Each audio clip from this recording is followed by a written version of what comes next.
Hoje, no Papo Dinâmico, aqui na PUC TV Goiás, nós vamos tratar da Quaresma, vamos tratar também da campanha da Fraternidade Ecologia Integral, do Jubileu da Esperança, este assunto com o Bispo Auxiliar de Goiânia, Dom Danival, que está aqui conosco, né? Aqui no Papo Dinâmico, que já está no ar.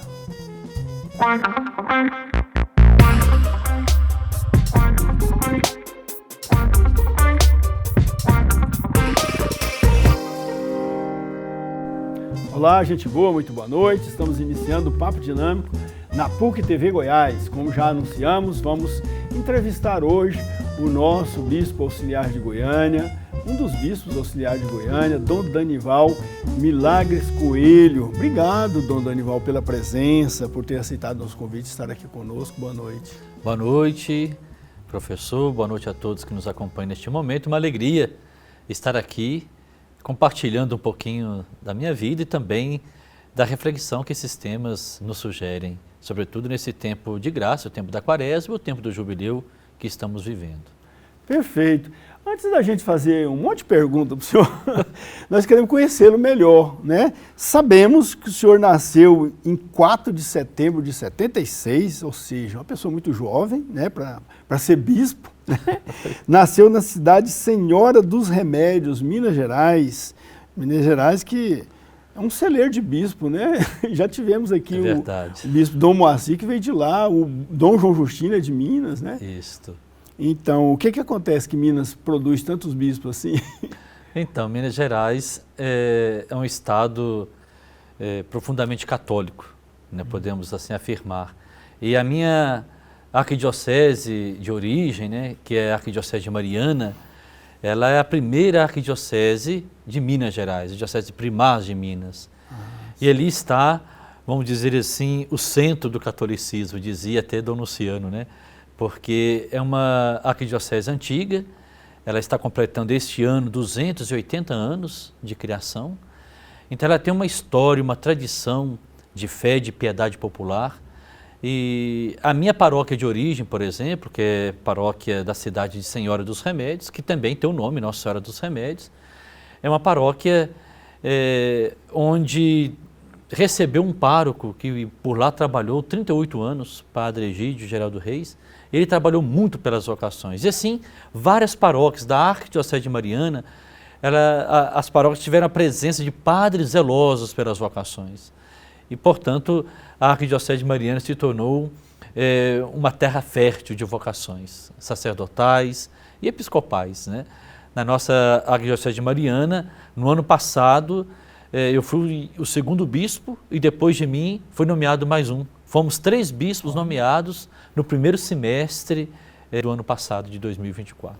E ótimo, o senhor também fez filosofia e teologia no Seminário Maior de São José, da Arquidiocese de Mariana. Fica em Mariana mesmo esse seminário? Sim, o seminário está na sede da diocese, que é em Mariana. Que é em Mariana, ok.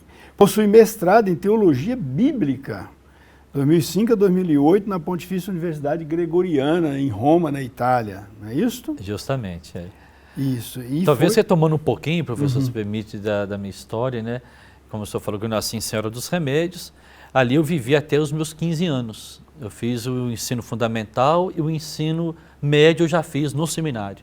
Então, com 15 anos, eu fui para o seminário. Entrou no seminário chamado Seminário Menor, né? Eu fiz o Seminário Menor, que naquela época correspondia ao curso científico, né? Então, fiz o Seminário Menor, depois 3 anos de filosofia e 4 anos de teologia. Fui ordenado padre com 25 anos, em 2001. Em 2001 eu terminei o curso, fui ordenado diácono. Em 2002 fui ordenado padre. Ok. E com 25 anos, né? E depois que eu fui para Roma, foi em 2005, já estava com meus 3 aninhos de padre. E como bispo foi agora em 2024. 24, né? Como bispo. Isso mesmo. Ok, fez mestrado então em Roma, na Gregoriana, foi diretor de seminário, formador, né? Isso. Pároco de paróquia e coordenador arquidiocesano da Pastoral Universitária. Né? Uhum. O que essa trajetória formativa significa em termos de sentimento, de visão de mundo e, sobretudo, de serviço ao povo de Deus? Então, Deus me permitiu que eu pudesse experimentar a vivência do meu ministério na Arquidiocese de Mariana, estando à frente de várias demandas, né? Sobretudo o seminário. Eu nunca me afastei do trabalho ligado diretamente ao seminário. Eu fui ordenado diácono em novembro de 2001 e já fui designado como formador do seminário do propedêutico, embora exerci o diaconato também em Barbacena, na paróquia de São José Operário, na Basílica, onde eu fui ordenado bispo. Ali iniciei meu diaconato e a etapa da formação do propedêutico era ali em Barbacena naquela ocasião. Depois eu fui estudar, como o bispo me pediu, mas nesse período que eu estava ajudando no propedêutico, assim que eu fui ordenado padre, em 29 de junho de 2002, eu assumi também, naquele mesmo ano, a paróquia de Santana, em Carandaí, que é uma cidade próxima a Barbacena. Ali eu fiquei 2 anos e meio como pároco e, ao mesmo tempo, como formador do propedêutico e diretor espiritual. Depois fui para Roma, fiz os 3 anos de mestrado. Quando eu voltei, aí foram praticamente 10 anos dedicados ao seminário. Estando no seminário como diretor espiritual, diretor acadêmico e formador, eu também auxiliava numa paróquia em Ouro Preto. Paróquia Nossa Senhora do Pilar, que Mariana e Ouro Preto são 2 cidades próximas, né? Sim. Então, nesse período que eu assumi como vigário paroquial em Ouro Preto, é que eu comecei a fazer o trabalho também da pastoral universitária. E ali foi uma experiência bem localizada. O nosso bispo, na época, Dom Geraldo Lírio, pediu então que eu assumisse esse trabalho de coordenação da pastoral universitária a nível de diocese. E assim fiz. Depois, eu fui designado pároco de Barbacena, da paróquia de Nossa Senhora da Piedade. E estando em Piedade, eu continuei dando aula no seminário. Saía de Barbacena toda terça e voltava quarta. Então essa experiência toda que a gente viveu no exercício do ministério, seja no magistério, seja na pastoral, para mim foi uma graça muito grande, que me preparou também para essa missão mais exigente, que eu não esperava por ela, mas chegou, né, que foi o episcopado, né? E nos últimos 5 anos também, estando como pároco, eu assumi também a função de vigário-geral para o clero. Essa foi outra função bem exigente, que sem dúvida ela me deu uma experiência muito grande para poder agora exercer também o episcopado, né? Então eu só agradeço a Deus, porque cada experiência que a igreja me confiou, eu agradeci a Deus porque é um voto de confiança da parte da igreja, na pessoa do bispo, a minha pessoa, né? E ao mesmo tempo era uma ocasião de aprendizado, porque cada novo desafio, cada nova missão que se me apresentava era ocasião de eu desenvolver outros dons. Por exemplo, a pastoral universitária, eu nunca tinha trabalhado com ela. Eu tive que me virar, tive que aprender a dar os passos, me inteirar, estudar e me preparar para corresponder às exigências daquela ocasião. Então, eu sempre acreditei nisso. Eu me sinto feliz no meu ministério sacerdotal, realizando aquilo que a igreja precisa. Fazendo, servindo aonde a igreja precisa. Então, essas funções todas que eu assumi na diocese, eu encaro e agradeço a Deus como oportunidade de crescimento humano e espiritual no exercício do sacerdócio. Perfeito. O senhor, já como bispo, escolheu como lema, permanecei no meu amor. Por que esse lema? Pois é, esse lema aí está em João 15:9, é a marca do discipulado no Evangelho de João. Nos evangelhos sinóticos, Mateus, Marcos e Lucas, o verbo que define, que caracteriza o discipulado é o verbo seguir. No evangelho de João é o verbo permanecer. A conclusão é a mesma. Permanecer em Cristo é segui-lo também no seu caminho, né?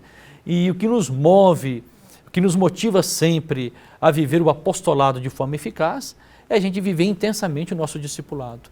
E o discipulado se vive nessa comunhão com o Mestre, permanecendo no amor dele, porque é o amor dele que nos impele, que nos impulsiona. E a certeza do amor dele por mim, eu sempre tive isso comigo, é que não só sustenta o meu sim, mas é o amor dele que me motiva sempre a fazer da minha vida doação e entrega. Então esse lema para mim é a marca do discipulado. Perfeito. Escuta, hoje é domingo, mas essa semana tivemos... na quarta-feira, a missa de São José. E na missa de São José, na homilia, o senhor presidiu a missa, e na homilia o senhor falou que São José era um homem de fé, e fé não é apenas crer na existência de Deus, mas é vivenciar o amor de Deus. Como é que é isso? Tem a ver com o lema? Tem, porque para João, crer em Jesus é mais do que afirmar a sua existência, significa adesão à vida de Jesus. Esta é a marca do discipulado, aquele que permanece em Cristo. Para permanecer em Cristo, é preciso primeiramente aderir a Ele, ou seja, viver em comunhão com Ele. Então, a fé madura, segundo o evangelista João, é a adesão à vida de Jesus. Portanto, eu falava justamente isso, porque a fé madura de São José é uma fé de quem obedeceu em tudo à vontade de Deus. E nós vamos obedecer à vontade de Deus à medida que nós permanecemos em comunhão com Ele, no seu Filho Jesus. Perfeito. Vamos fazer um pequeno intervalo e a gente já volta e vamos falar do Jubileu da Esperança, que é o chamamento do Papa Francisco para o jubileu deste ano de 2025. Já a gente volta.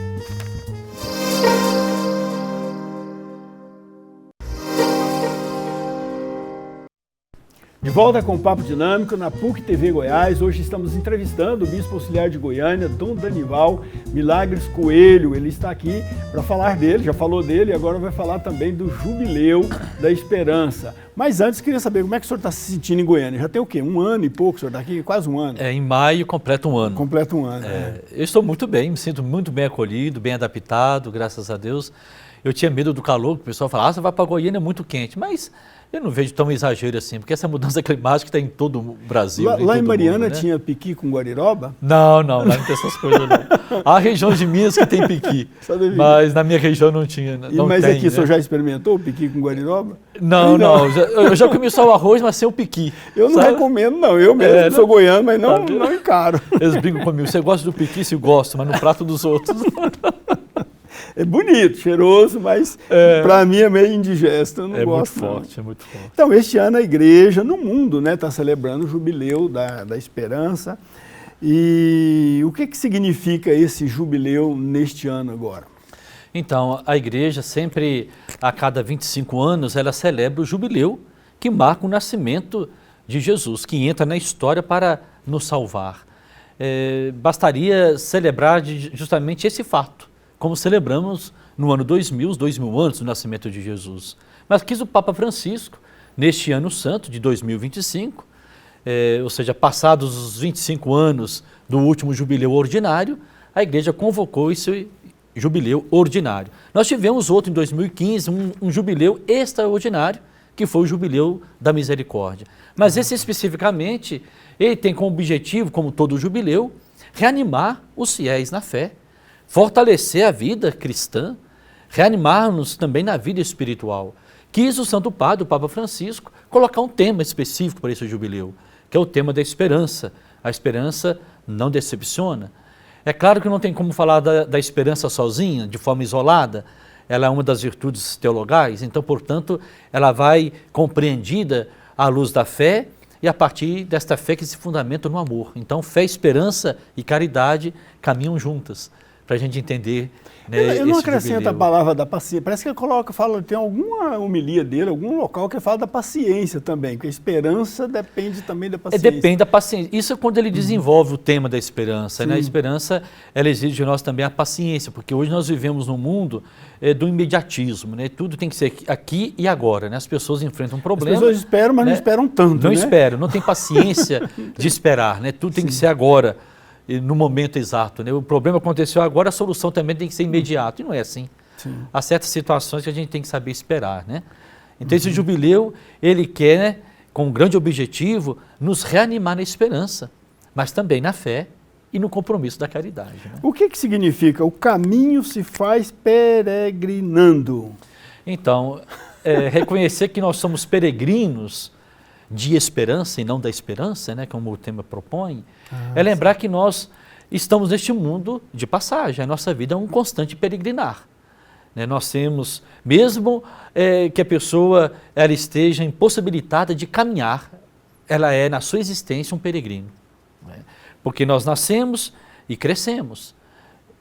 Crescemos em estatura, mas crescemos humana e espiritualmente falando. Então, há um peregrinar na vida espiritual. E esse peregrinar, mais do que uma ação física, é um crescimento na nossa vida, no seu conjunto integral, né? Humano e espiritualmente falando. Então, sermos peregrinos de esperança, como nos propõe o Papa, é lembrar que nós caminhamos neste mundo não sozinhos. Aí temos que entender o que ele diz para nós a respeito da esperança. E ele se fundamenta, sobretudo, na mensagem da bula que ele deixou para nós, em Romanos 5,5. A esperança não decepciona. E por qual motivo? Por que ela não decepciona? O próprio Paulo responde nessa carta, nesse versículo, dizendo que porque o amor de Deus foi derramado em nossos corações pela infusão do Espírito Santo. Então, o acolhimento deste amor que vem da presença do Espírito Santo na nossa vida, nos dá a certeza de que nós não caminhamos sozinhos. Por isso, ele vai depois citar também lá a carta de Romanos, no capítulo 8º.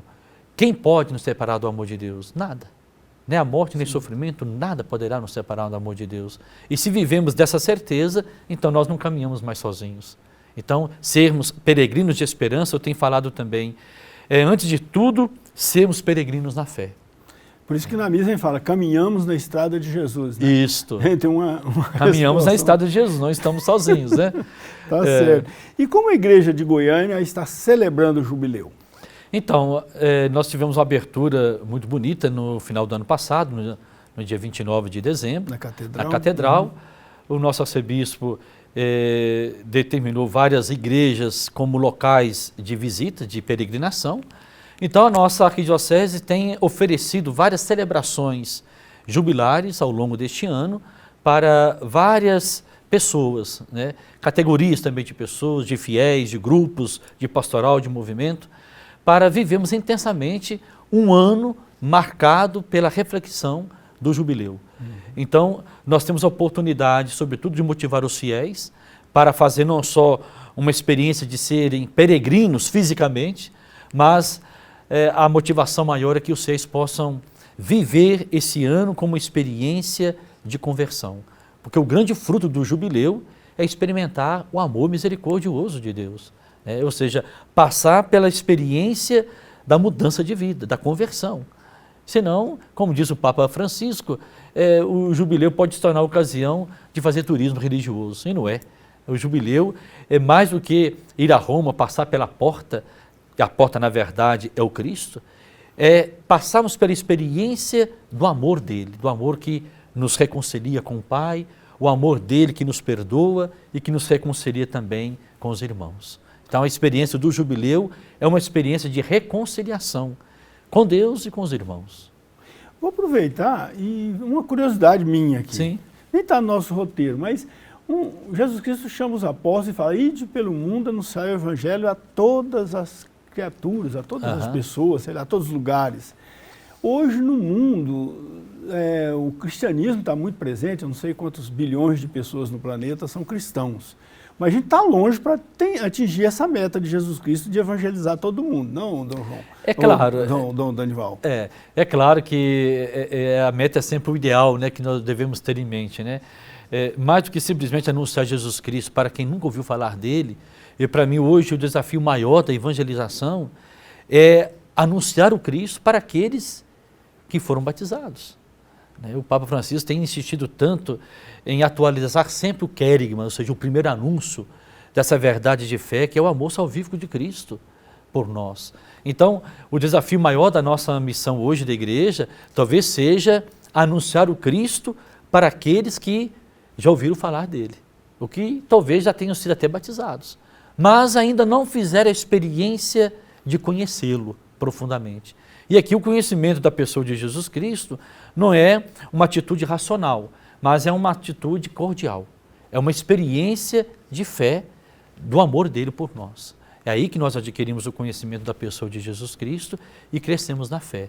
Por isso, a nossa fé, ela tem que se fundamentar no mistério pascal de Jesus. Vou dar um exemplo aqui de uma afirmação de um testemunho de fé que nós encontramos no Novo Testamento, sobretudo na carta de Paulo, Gálatas 2:20, que para mim é sem dúvida um testemunho bonito de uma fé madura. E o jubileu quer que a gente viva isso, ajude os fiéis a amadurecer a fé para que a esperança seja viva. Porque sem uma fé madura, a esperança não se mantém viva. Porque a esperança se fundamenta na fé. E Paulo diz, vivo pela fé, naquele que me amou e se entregou a si mesmo por mim. Aí ele conclui, por isso já não sou eu mais quem vivo, é Cristo que vive em mim. Então essa experiência de Paulo, ela deve ser também um ideal de vida cristã que nós devemos buscar, ajudar os fiéis a fazer essa experiência de fé fundamentada no mistério pascal de Cristo. É aí que nós encontramos forças e fundamento necessário para manter viva a nossa esperança, para enfrentarmos a vida em todas as suas circunstâncias. Porque hoje, infelizmente, nós corremos o risco, professor, diante de uma teologia da prosperidade que reina, né, de pensar que as pessoas elas devem viver a fé para não ter mais problema na vida. E não é. Os problemas fazem parte da vida. Nós vivemos a fé, não é para a gente não ter mais problema, não ter mais sofrimento, não ter mais doença. A gente vive a fé para a gente saber enfrentar as provações e os sofrimentos da nossa vida, do dia a dia. A fé não seria uma vivência intimista de Deus, seria uma atitude de vida, uma atitude de conversão, é isso? Justamente, porque se eu vivo uma comunhão com Cristo, eu não estou sozinho. Eu tenho força para enfrentar as vicissitudes do dia a dia da nossa existência. Perfeito. Vamos fazer um pequeno intervalo e a gente já volta. E aí nós vamos falar de Quaresma e campanha da fraternidade. Já já voltamos.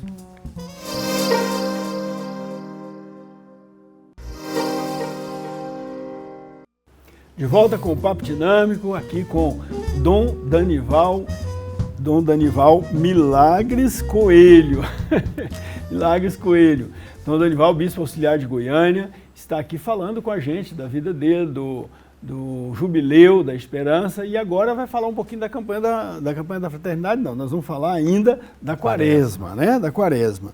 Então, Dom Danival, Quaresma, período de jejum, oração, caridade, com a orientação pastoral.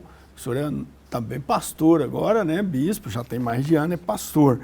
Então, qual a orientação pastoral o senhor pode dar aos fiéis para esse período? Então, a Quaresma nos remete a um período de preparação para a maior festa da nossa igreja, que é a festa da Páscoa do Senhor. Portanto, nós nos preparamos para essa grande festa fazendo um caminho de penitência. Iniciamos a Quaresma na quarta-feira de cinza com um gesto muito profundo no seu simbolismo, que é aceitar que se colocasse sobre a nossa cabeça um pouquinho de cinzas. Para quê? As cinzas não têm nenhum efeito mágico. As cinzas apenas nos indicam que nós somos marcados por fragilidades. Ou seja, é reconhecer a nossa humanidade. Por isso aceito que eu sou pó. Então, esse é o primeiro passo para que a gente possa fazer uma boa caminhada quaresmal. A caminhada quaresmal é preparação para a Páscoa. E essa preparação se dá pela conversão. Essa conversão tem que ser pessoal, na minha relação com Deus, eu vou avaliar como é que está a minha relação com Deus. Daí o primeiro indicativo que a igreja nos dá, a oração. Viver o tempo da Quaresma marcado por uma oração mais intensa, pessoal e também eclesial, participando das Santas Missas, participando dos momentos de celebração de devoção popular, como a Via Sacra e tudo mais, a Lectio Divina, como a nossa diocese está propondo. A oração ajuda a gente a avaliar a nossa relação com Deus. Depois, o jejum. A penitência que nós escolhemos para fazer na Quaresma é um convite para avaliar nossa relação com nós mesmos. Eu tenho autodomínio sobre as minhas vontades, que muitas vezes podem se encontrar desordenadas. Então, o jejum nos educa para o autodomínio dos meus sentimentos e das minhas paixões desordenadas, para que eu alcance a verdadeira liberdade do Filho de Deus. Depois, a caridade. A caridade me ajuda a avaliar o quê? A minha relação com o outro. Eu sou capaz de reconhecer que o outro é meu irmão? Eu sou capaz ainda mais de me fazer irmão do outro? Então, a caridade, a esmola, muito mais que dar uma moedinha para alguém que me pede, a gente ser capaz de enxergar o Cristo no rosto do outro e avaliar a nossa capacidade de viver de forma fraterna a nossa vida, solidária, e viver a partilha, não só do pão, daquilo que nós temos para partilhar com os outros, mas partilhar também a nossa capacidade de ouvir, de acolher o outro, de fazer com que o outro se sinta valorizado por nós. É ter um olhar de misericórdia para com o outro, seja ele quem for.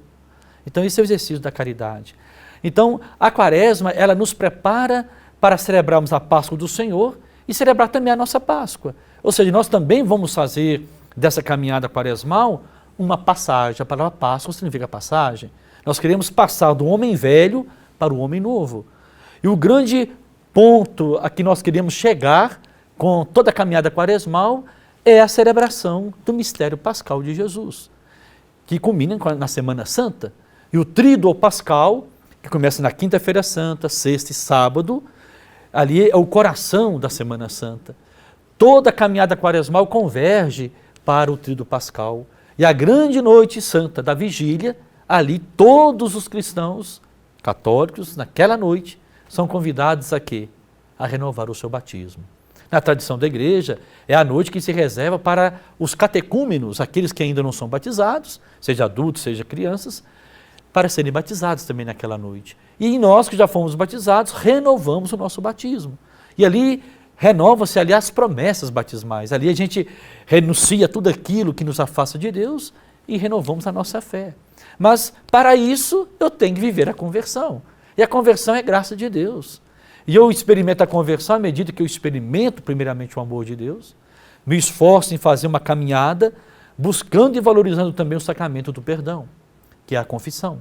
Então, ou seja, a reconciliação com Deus pelo sacramento do perdão é uma graça muito especial, que renova a minha vida espiritual, renova também a graça batismal, a graça do sacramento da crisma, para me preparar para viver a comunhão com Jesus na Eucaristia, para que eu seja também sacramento de Cristo na vida uns dos outros. Então essa caminhada que cada cristão é convidado a fazer na Quaresma, preparar-nos para a grande festa da Páscoa. Eu preciso também fazer uma caminhada com Cristo para morrer com Ele. Morrer para quem? Para o meu pecado. Porque o pecado, na verdade, é que nos mata. Então nós morremos para aquilo que nos mata e com Cristo nós ressuscitamos para uma vida nova. Então é essa caminhada da Quaresma em vista da celebração da Páscoa, né, do Senhor. Muito instigante, belíssima reflexão. Agora, como a campanha da fraternidade se integra à programação da Quaresma? Então, a igreja no Brasil, ela nos oferece de maneira muito assim rica a cada ano um tema que toca numa ferida, numa determinada situação que precisa do nosso olhar misericordioso, do nosso olhar compassivo, para uma realidade que precisa do nosso cuidado, da nossa atenção, em outras palavras, precisa da nossa conversão. A conversão não é somente pessoal, a conversão ela é também eclesial, social, isto é, comunitária. Por quê? Nós não somos seres isolados no mundo, nós somos seres de relação e estamos sempre em comunhão com todos. Então, a campanha da fraternidade, ela entra para justamente nos fazer, nos dar a possibilidade de nos fazer mais irmãos, de todos, né? Então o tema da campanha da fraternidade, daí o nome fraternidade, sempre é fraternidade e um tema específico, para lembrar que nós devemos viver essa fraternidade no compromisso diante de uma situação que exige de nós uma atenção, uma conversão. Por exemplo, esse ano, ecologia integral. Isso aí diz respeito à nossa fé? Sim. E por quê?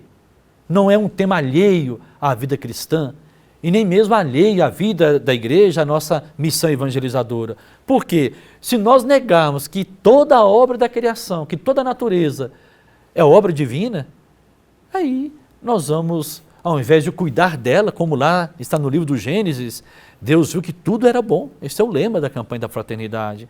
Mas Deus confiou ao ser humano a missão de dominar a terra. Ali o dominar, o verbo dominar, é no sentido de exercer o senhorio. Dominus, da palavra dominus, Senhor, exerceu o senhorio, mas qual o senhorio? O senhorio de Deus.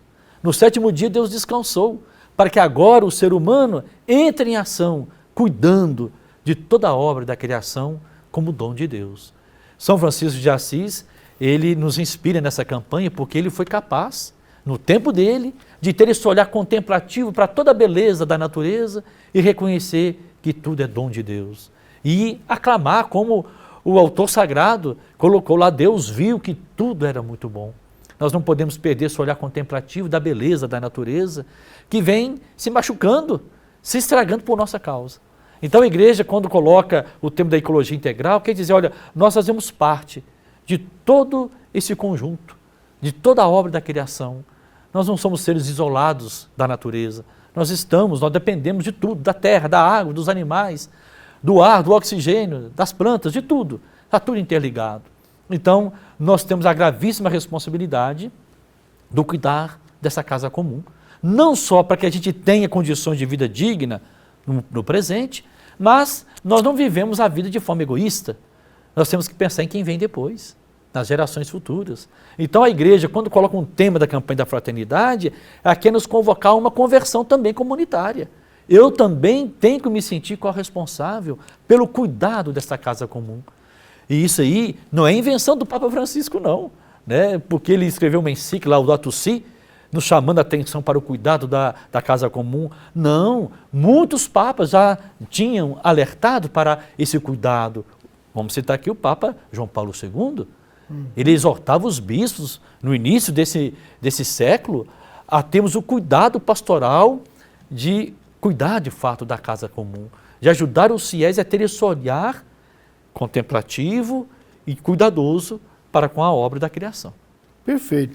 Agora, como está o engajamento das dioceses, paróquias pelo Brasil afora em relação à campanha da fraternidade? Porque geralmente a quaresma, assim, quase que é automático, o povo de Deus, as igrejas todas participam de forma muito ativa e muito intensa. Mas a campanha, ela consegue um engajamento uniforme no Brasil inteiro ou há dificuldades em algum setor ou outro da igreja? Olha, a gente tem como responder por todas as igrejas particulares, né? Pode ser dificuldades em todos os lugares, né? Pode acontecer que uma ou outra diocese, alguma paróquia tenha dificuldade de fazer algo concreto com relação àquilo que a campanha da fraternidade nos propõe como gestos concretos, né? Além da reflexão, além do gesto concreto que é a coleta da campanha da fraternidade, que nós realizamos no Domingo de Ramos. Esse é um gesto nacional muito bonito, que atinge e cobre a demanda de vários projetos sociais. Então, eu acredito que quanto mais a campanha chegar nas bases, nas paróquias, mais sucesso ela vai ter nessa arrecadação desse gesto bonito, em que a minha partilha colabora para a realização de vários projetos sociais em defesa da vida. Então a gente reza para que a campanha chegue às bases. Perfeito. Vamos fazer um pequeno intervalo e no próximo bloco nós vamos falar agora de ecologia integral, que é o tema da campanha da fraternidade deste ano de 2025. Já já a gente volta.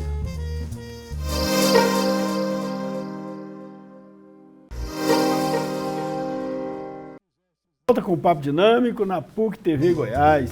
Estamos hoje com Dom Danival Milagres Coelho, bispo auxiliar de Goiânia. Ele falou aqui da vida dele, falou do Jubileu da Esperança, falou da Quaresma, falou da campanha da fraternidade de um modo geral e agora vamos ver se a gente fala especificamente da campanha da fraternidade deste ano, que traz o tema ecologia integral. Por que esse tema, ecologia integral? Quer dizer, tem duas palavras aí, né? Ecologia e integral. O que quer dizer esse integral, então, integrando a expressão ecologia integral? Eu acredito que a palavra integral aqui quer não nos deixar de fora. Quando nós falamos ecologia, a gente pode pensar simplesmente em todo o ecossistema, né, que mantém aí o planeta Terra, a natureza, a água e todos os ecossistemas que nós sabemos da existência deles, né? Mas quando falamos ecologia integral, nós estamos tomando consciência que nós fazemos parte desse universo ecológico, né? Nós estamos na natureza, nós não só nos valemos de toda a obra da criação, da terra, da água, mas nós somos também seres que dependem dessa casa comum e ao mesmo tempo somos corresponsáveis de cuidar dela. Então, a ecologia integral quer nos chamar a atenção, olha, está tudo interligado, né? Nós não temos como, por exemplo, falar assim, olha, eu defendo os animais. Tá bom. Mas você defende o próprio irmão? Tem gente que por causa do animal mata o irmão. Mata o irmão. Então, ou seja, nós vivemos num mundo hoje que há inversão das leis de valores, né? Eu sou capaz de cuidar, de adotar um cachorrinho, cuidar dele, mas não sou capaz de adotar uma criança que precisa de um pai e de uma mãe. Eu sou capaz de defender os ovos da tartaruga, por exemplo, mas eu relativizo, por exemplo, a vida desde a sua concepção. E nós devemos defender a vida desde a sua concepção até a morte natural.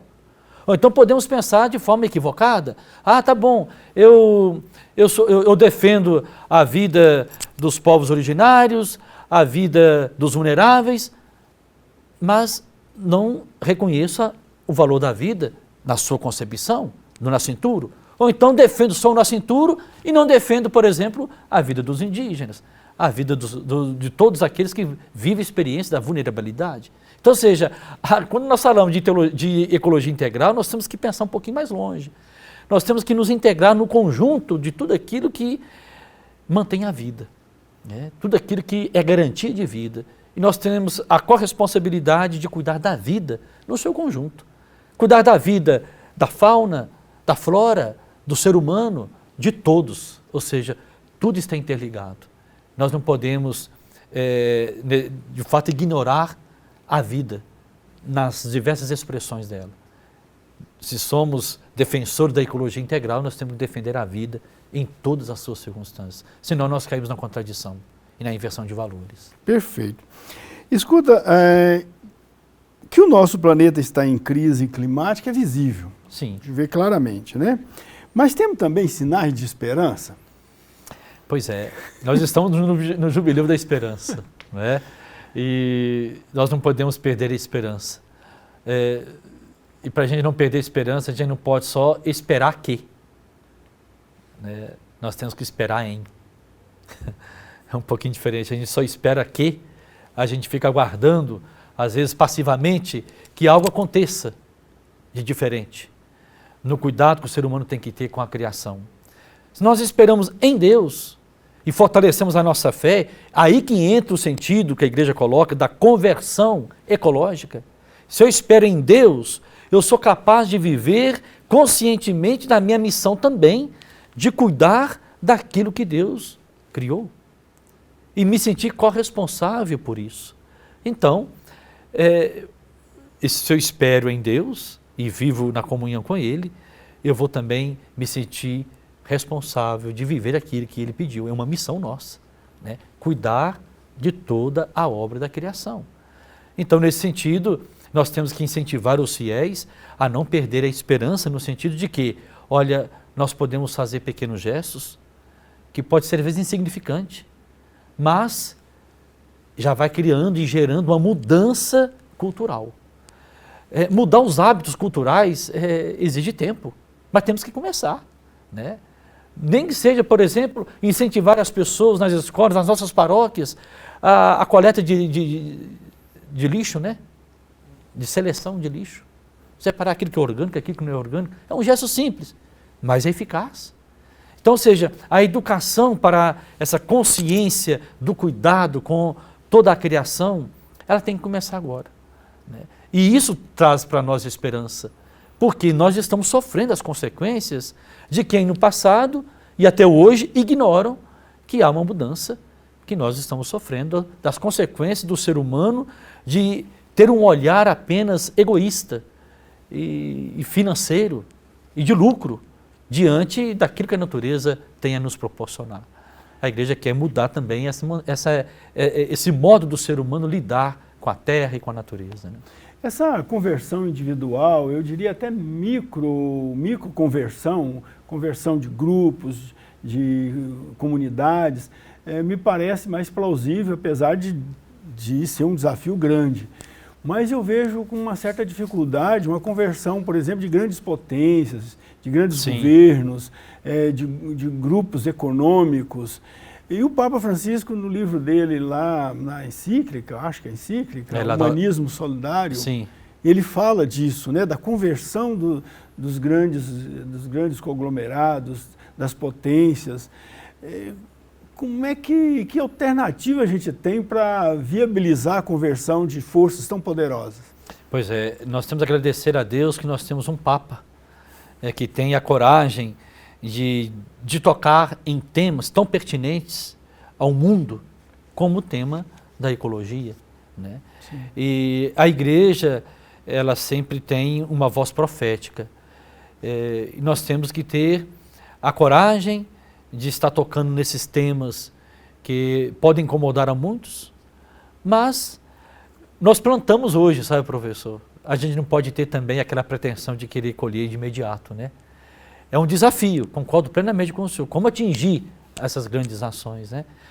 Acho que à medida que a sociedade vai colhendo aquilo que está implantado, ou seja, nós já estamos colhendo a consequência desse desrespeito para com a natureza, que é a mudança climática. Né? À medida que nós formos colhendo as consequências disso, pode ser que, pelo sofrimento, a consciência chega a ser tocada, né, das grandes nações que às vezes ignoram essa realidade, né? Mas nós temos que ser, a igreja, a voz daqueles que não têm voz, a voz daqueles que têm que gritar para o clamor chegar aos ouvidos das grandes nações, né? E dos poderosos que ignoram isso, né? Mas nós temos que fazer a nossa parte, né? É difícil, a gente pensa assim, a gente se sente uma formiguinha, né? Fazendo um trabalho, mas nós não podemos ser omissos. Vamos fazer da nossa parte e rezar para que a gente tenha sempre o líder da nossa igreja, como o Papa, hoje o Papa Francisco, que sempre o Papa tem essa voz em nome de todas as nações, né, e sobretudo dos mais pobres, dos mais sofredores. Parece uma palavra que aos poucos vai incomodando, e de tanto incomodar, quem sabe, alcança o fruto. Toca o coração desse, né? pessoal, né? Assim. Eu vejo aí que o senhor está com um livrinho na mão, é o texto base. Esse é o texto base da campanha da fraternidade. A campanha da fraternidade não surge do nada, há todo um trabalho, né, de preparação. Todo um trabalho. Né? Esse aqui é o texto base, né, que traz na capa justamente a figura de São Francisco, como aquele que nos inspira nesse cuidado com a natureza, né? Então, é um livro que a gente tem refletido aí nas nossas comunidades para conhecer um pouquinho mais essa temática da campanha. Quem quiser esse livrinho, onde adquire, Dom Danival? Olha, nas livrarias católicas, geralmente tem disponibilizados, né, esses livros. Né? Ele é bom porque ele tem informações, tem dados, né? Tem. Aqui tem toda uma pesquisa sobre a realidade da atual situação da ecologia, da natureza, aquilo que ele faz todo um diagnóstico da nossa realidade. Levanta a realidade, né? Vem uma parte de discernimento. Vem a parte de discernimento, que é a luz da palavra de Deus, a luz do magistério, a luz também da ciência. Da ciência, e depois, o terceiro capítulo vai falar a respeito de gestos concretos, né? Das ações, né? Concretas que nós podemos fazer, seja a nível pessoal, ou a nível de associações, a nível de poder público. Então, há muita coisa que pode ser feita. Quer dizer, é bom, assim, a experiência, eu tive a oportunidade de ter acesso a esse livro e dar uma lida nele, rápida, mas li, mas, assim, é um privilégio ler um livro desse, porque você vê que você não está sozinho, né? Sim. Existe aí toda uma rede de ações que pode fortalecer, de repente, uma disposição da gente de colaborar, né? Sem dúvida, sem dúvida. É um subsídio eficaz para trabalharmos a campanha nas nossas comunidades, né? Nem que seja no primeiro momento de reflexão, mas que vai desembocar também em ações concretas, né? Temos que ser criativos, seja a nível de comunidade, a nível pessoal, e também sermos criativos para cobrar do poder público, né? Políticas públicas na defesa da vida e da ecologia integral. Perfeito. Dom Danival, nós temos que encerrar, mas eu queria que o senhor, então, fizesse aí as considerações finais e desse uma bênção aqui para os nossos telespectadores. Muito bem. Eu quero agradecer à PUC TV por essa oportunidade, ao professor também, Daniel, por viver esse momento de partilha. Para mim é poder partilhar. E quero deixar uma palavra de esperança. Nós estamos caminhando para a grande celebração da Páscoa do Senhor, que essa preparação para a Páscoa seja uma caminhada de renovar a nossa fé, para que a nossa esperança seja viva, para que assim sejamos testemunhas do ressuscitado, através do amor.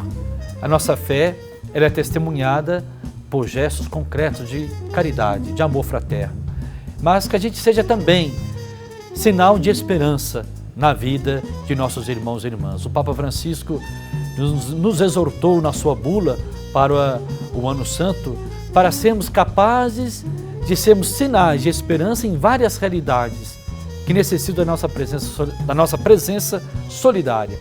Quem sabe é alguém pertinho de você, aí na sua casa, na sua família, um vizinho que precisa de uma visita, que precisa da sua presença, da sua palavra, para ser ali testemunho dessa esperança que nos fortalece nessa caminhada rumo ao reino definitivo. O que não nos pode faltar, queridos irmãos e irmãs, é a certeza que a grande esperança se fundamenta naquilo que é a garantia que Jesus deixou para nós, a vida eterna e feliz. Somos peregrinos de esperança rumo ao reino definitivo. O amor do Cristo permanece, é Ele que nos sustenta, que nos dá vida e nos dá esperança. Que Deus abençoe a todos e antecipadamente eu desejo uma feliz e santa Páscoa para todos. Ok, muito obrigado, boa noite, Vamos senhor. dar a bênção então, né? Ah, tem a bênção. Desculpa que o senhor já falou a bênção, eu achei que já tinha dado a bênção. Não. Faltou o rito Tá da certo, bênção. Tá certo. Então o Senhor esteja convosco, Ele está no meio de nós. Por intercessão de Nossa Senhora Auxiliadora, padroeira da nossa arquidiocese, abençoe-vos o Deus Todo-Poderoso, o Pai, o Filho e o Espírito Santo. Amém. Ok, muito obrigado. Boa noite para o senhor. Boa noite, muito Boa obrigado. noite. E para você que nos acompanhou, um grande abraço, boa noite, até a próxima.